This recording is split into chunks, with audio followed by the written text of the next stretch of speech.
Break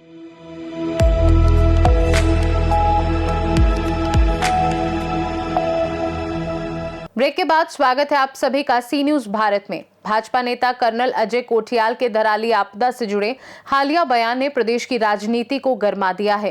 Congress ने अब इस बयान पर कड़ा हमला बोला है। कांग्रेस उपाध्यक्ष सूर्यकांत धस्माना ने कहा कि कांग्रेस पार्टी कर्नल कोठियाल द्वारा केदारनाथ में किए गए कार्यों का सम्मान करती है और उनकी बातों को गंभीरता से लेती है, लेकिन धराली में 147 लोगों के दबे होने के उनके बयान पर कई सवाल खड़े होते हैं। धस्माना ने कहा कि एक सेमिनार के दौरान कर्नल कोठियाल ने पहले दावा किया कि धराली में 147 लोग दबे हुए थे। इसके बाद जब भाजपा इस बयान से असहज और बैकफुट पर दिखाई दी तो कोठियाल का एक स्क्रिप्टेड बयान जारी करा दिया गया। धस्माना ने सवाल उठाया कि कर्नल कोठियाल अब कांग्रेस को नसीहत दे रही है, लेकिन उन्हें यह बताना चाहिए कि 147 लोगों वाला आंकड़ा उन्हें मिला कहां से। यही कर्नल की विश्वसनीयता पर बड़ा सवाल खड़ा करता है। कांग्रेस उपाध्यक्ष ने कहा कि पार्टी लगातार धराली आपदा को लेकर सरकार से जवाब मांग रही है कि आखिर सरकार ने पीड़ितों एवं प्रभावित परिवारों के लिए अब तक क्या कदम उठाए हैं। धस्माना का आरोप है कि सरकार धराली की त्रासदी को लेकर ना पारदर्शी है, ना ही संवेदनशील। 29 नवंबर को ग्राफिकारा यूनिवर्सिटी में आपदा प्रबंधन पर आयोजित seminar world summit on disaster management में मेरे द्वारा ग्राउंड स्टडी और अपने संपूर्ण अनुभव के आधार पर विचार रखे गए।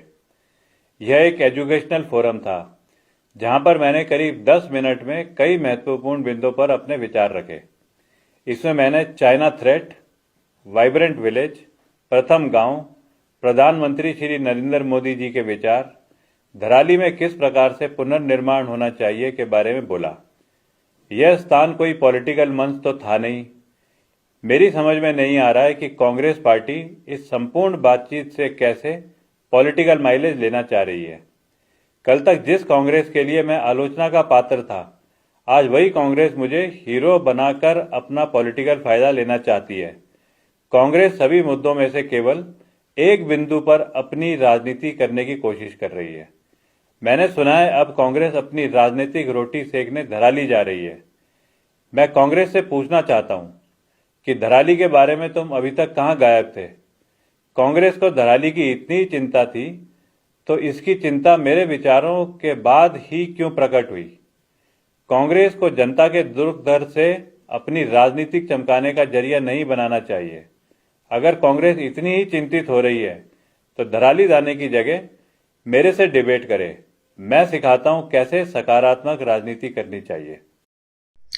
आदरणीय कर्नल कोठियाल जी, महामानव की तरह आपने भी एक स्क्रिप्टेड यहाँ पर बयान पढ़ दिया उत्तराखंड की जनता के सामने। वो साफ दिखाई पड़ रहा है कि आपके सामने लिखा हुआ बयान आप किस तरह से रट्टू तोते की तरह पढ़ रहे हैं, और आपका ये बयान बिल्कुल भी शॉकिंग नहीं है, क्योंकि ये बहुत प्रत्याशित था और हमें जानकारी थी इस बात की कि आज नहीं तो कल आप अपने बयान से फिरेंगे, आप उसको खंडन करेंगे, उसको खारिज करेंगे। लेकिन दिल का एक कोना कह रहा था कि फौजी जो होता है वो अपनी बात पर अडिग खड़ा रहता है। वो इस तरह से बार बार गुलाटियां नहीं मारता, वो यू टर्न नहीं लेता, वो थूक नहीं चाटता। लेकिन आपने वहां भी निराश किया। आपकी जानकारी के लिए बता दूं, आपने कहा कांग्रेस अब सोकर जागी है। आपके खुलासे के बाद कांग्रेस जो है इसको पॉलिटिसाइज कर रही है। आपके प्रदेश अध्यक्ष महेंद्र भट्ट का तो पता नहीं कि वो राज्य के किस खोपचे में थे जिस वक्त राज्य में धराली में यह आपदा आई। लेकिन मेरे तत्कालीन अध्यक्ष करण महाराज जी अपने तमाम वरिष्ठ नेताओं के साथ और सैकड़ों कार्यकर्ताओं के साथ धराली पहुंचे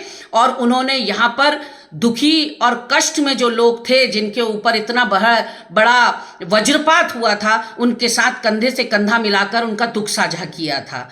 आज हम ये देखने आए हैं कि सरकार के दो विंग्स कैसे 36 का आंकड़ा बना हुआ है। सरकार कुछ कह रही है, आप कुछ कह रहे हैं, तो उत्तराखंड की जनता की तरह कांग्रेस भी कंफ्यूज है कि आखिर आंकड़ा सच कौन सा है। आपके सच को उजागर करने के लिए हम धराली पहुंच चुके हैं। 11:15 बज रहा है। मैं अपने प्रदेश अध्यक्ष माननीय श्री गणेश गोदियाल जी के नेतृत्व में प्रतिनिधि मंडल हमारा देहरादून से यहां आया है। यहां के स्थानीय हमारे नेता और कांग्रेस जन हमारे साथ कल सुबह अर्ली मॉर्निंग जुड़ेंगे और हम धराली के स्थानीय लोगों से बात करेंगे कि सरकार के जो बड़े बड़े दावे और वादे धराली की आपदा को लेकर किए गए थे, वस्तु स्थिति क्या है, धरातलीय स्थिति क्या है और आपकी बात और सरकार की बातों में कितनी सच्चाई है। और निश्चित रूप से इसकी वृहद और व्यापक हम यहाँ पर आकलन करेंगे, उसकी रिपोर्ट तैयार करेंगे और महामहिम राज्यपाल जी से मिलकर उस रिपोर्ट को साझा करेंगे, प्रदेश की जनता के साथ उस रिपोर्ट को साझा करेंगे। तो इंतजार करिए अब हमारी रिपोर्ट का और हमारे आकलन का।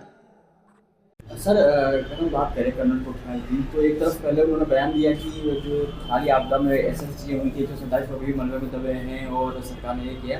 अपनी सरकार खैर उन्होंने कटघरे में खड़ा किया, लेकिन कल उन्होंने जिस तरीके से उन्होंने एक स्क्रिप्ट पढ़ी जिसमें वो कह रहे हैं कि कांग्रेस पर सवाल उठा रहे हैं, तो कांग्रेस पार्टी किस तरीके से इसको देखती है? देखिए, सबसे पहले तो मैं आपको ये कहना चाहता हूँ कि कर्नल अजय कोठियाल, उनको हम राजनीति से ऊपर और राजनीति से अलग मान करके, जो उनकी निष्ठा, जो उनका केदारनाथ आपदा के बाद केदारनाथ के पुनर्निर्माण में जब कांग्रेस की सरकार ने केंद्र में भी और राज्य में भी जब कांग्रेस की सरकार थी और उनको बहुत बड़ी जिम्मेदारी केदारनाथ के पुनर्निर्माण की दी थी, और जिस निष्ठा के साथ, जिस डेडिकेशन के साथ, जिस प्रतिबद्धता के साथ उन्होंने केदारनाथ जी में काम किया, हम उनको उसी स्वरूप में देखते हैं। और जो वीडियो एक वायरल हुआ, उसको कांग्रेस ने तो वायरल किया नहीं, उसको जिसने भी वायरल किया, सोशल मीडिया में उनका एक वीडियो वायरल हुआ और उस वीडियो में जो उनका वक्तव्य है, हमने उसी स्पिरिट में, उनकी उसी छवि को देखते हुए जो केदारनाथ जी में पुनर्निर्माण के कामों में उन्होंने अपना योगदान दिया था, हमने उसी परिप्रेक्ष्य में उनके उस बयान को बड़ी गंभीरता से लिया। अब ये तो कर्नल अजय कोठियाल पे है कि वो अपने उस बयान का खंडन करें। उन्होंने जो अब कल बयान दिया है, उन्होंने अपने वक्तव्य को खंडित तो किया नहीं, और उस वक्तव्य में उन्होंने स्पष्ट रूप से कहा है कि 147 लोग दबे हुए हैं आज भी मलबे में। उन्होंने उस अपने वक्तव्य में कहा कि कुछ भी नहीं हुआ, 5 अगस्त से लेकर के अब तक धराली में कुछ भी नहीं हुआ, ये हमने नहीं कहा और ना हमने वायरल किया। ये तो उनका एक वीडियो वायरल हुआ जिसमें उनका ये वक्तव्य है। तो एक पहला जो बर्डन है वो उनके ऊपर है कि वो अपने दिए हुए बयान को खंडित करें, उसका खंडन करें कि साहब मेरा बयान एआई से बना दिया गया, तोड़ मरोड़ के, जैसे आजकल राजनीतिक भाषा होती है कि अपने बयान से मुकरना हो तो नेताओं के लिए सबसे आसान है कि साहब एआई क्रिएटेड है। तो वो एक सबसे पहली बात है। दूसरी बात यह है कि अगर वो उनका बयान है, वो उन्होंने किसी भी जगह दिया, वो उन्होंने किसी सेमिनार में दिया, किसी अपने एकेडमिक लेक्चर में दिया, लेकिन उन्होंने धराली का जिक्र किया और ये कहा कि 147 लोग आज भी मलबे में दबे हुए हैं, उनको निकालने का कोई प्रयास नहीं हुआ। 5 अगस्त से लेके अब तक कोई वहां पर काम नहीं हुआ, वहां पर केवल गुमराह किया गया, वहां पर केवल फोटोशूट और रील बनाई गई। ये बात कर्नल कोठियाल बोल रहे हैं। अब कांग्रेस से वो सवाल कर रहे हैं, बीजेपी की दी हुई जो उनको स्क्रिप्ट है उसके अनुसार कांग्रेस ने जवाब दे दिया। आज प्रदेश अध्यक्ष गणेश गोयल जी के नेतृत्व में बहुत हमारा पार्टी का हाई पावर डेलीगेशन, जिसमें हमारे सीडब्ल्यूसी के मेंबर करण महाराज जो पूर्व अध्यक्ष है और जो उस समय धराली की आपदा में अध्यक्ष थे, और वो स्वयं अपनी जान जोखिम में डाल करके धराली पहुंचे थे पैदल। जिस प्रकार से गए थे रस्सों में लटकते हुए, नदी पार करते हुए, वो आपने देखा, वो सारे सोशल प्लेटफॉर्म्स में अवेलेबल है, आज भी ऑन रिकॉर्ड है। तो आज हमारे तमाम बड़े नेता गणेश गोयल जी के साथ धराली पहुंचे हुए हैं, वहां पर आपदा प्रभावित लोगों से मिल रहे हैं। जहां तक कर्नल साहब का ये, क्योंकि उन्होंने, मैं समझता हूँ उनका ये बयान नहीं है, वो बीजेपी की द्वारा दी गई स्क्रिप्ट है। उनको कहा होगा कि भाई आपको इतना बड़ा दायित्व दिया हुआ है, आपको राज्य मंत्री का पद दिया हुआ है, आपने तो सरकार को ही कटघरे में खड़ा कर दिया, तो उनको वो बयान देना पड़ा होगा, मुझको लगता है। तो उन्होंने जो सवाल कांग्रेस से किया उसका जवाब हमने दे दिया है। हमारी पार्टी का हाई पावर डेलीगेशन वहाँ पर गया हुआ है, वो वहाँ पर तमाम आपदा प्रभावित लोगों से मिल रहा है, वस्तुस्थिति जान रहा है। कांग्रेस का स्टैंड पहले दिन से था कि हम सरकार से कह रहे थे कि आप जान माल की जो हानि हुई है उसके बारे में स्पष्टीकरण दें। और आज फिर मैं प्रदेश कांग्रेस कमेटी की तरफ से मांग कर रहा हूं, सरकार को अगर बहुत कुछ हिचकिचाहट है, वो सोचते हैं कि उन्होंने जो बताया वो सही है, तो एक श्वेत पत्र जारी कर दें। पूरी आपदाएं जो 2025 में इस राज्य में आई हैं, धराली में, हरसिल में, थराली में, देवाल में, धारचूला में, राज्य के पौड़ी जनपद में जितनी जगहों में आपदाएं आई हैं, उस पर राज्य की सरकार को अपने को साफ सुथरा बताना है तो श्वेत पत्र जारी करे, पूरे आंकड़े जारी करे, कितने लोगों की जनहानि हुई, कितने लोगों की जान गई। चार धाम यात्रा के दौरान भी जो चट्टान गिरने से यमुनोत्री में लोग मरे हो, चाहे बद्रीनाथ जी में लोग मरे हो, चाहे केदारनाथ जी में लोग मरे हो, चाहे चार धाम की यात्रा में कहीं भी जो जनहानि हुई है, उसके बारे में भी पूरे राज्य में जो 2025 में आपदाएं आई हैं, उसमें they should come clear, they should come with a white paper, उनको श्वेत पत्र जारी करना चाहिए। और मैं समझता हूं कर्नल कोठियाल साहब की जो बात थी कल की, उसका तो जवाब स्वयं गणेश गोदियाल जी ने दे दिया है।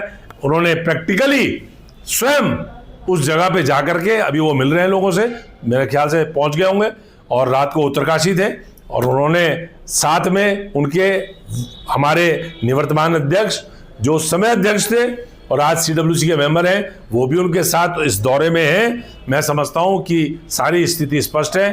और कर्नल साहब का जहाँ तक सवाल है, कर्नल साहब को मैंने आपको बताया कि हम जिस नज़र से देखते हैं, उनको आज भी हम उसी इज्जत के साथ, उसी सम्मान के साथ उनका एहतराम करते हैं। लेकिन उनकी मजबूरियां हैं। अब राजनीतिक दल में जब चला जाता है तो उस दलदल में वो रह करके जैसा खाए अन्न वैसा हो मन, ये हो जाता है। जैसा पिए पानी वैसी हो जाए वाणी। देहरादून से सी न्यूज संवाददाता प्रवचन सिंह की रिपोर्ट। खास रिपोर्ट में फिलहाल के लिए इतना ही। देश दुनिया की बाकी खबरों को जानने के लिए आप देखते रहिए सी न्यूज भारत।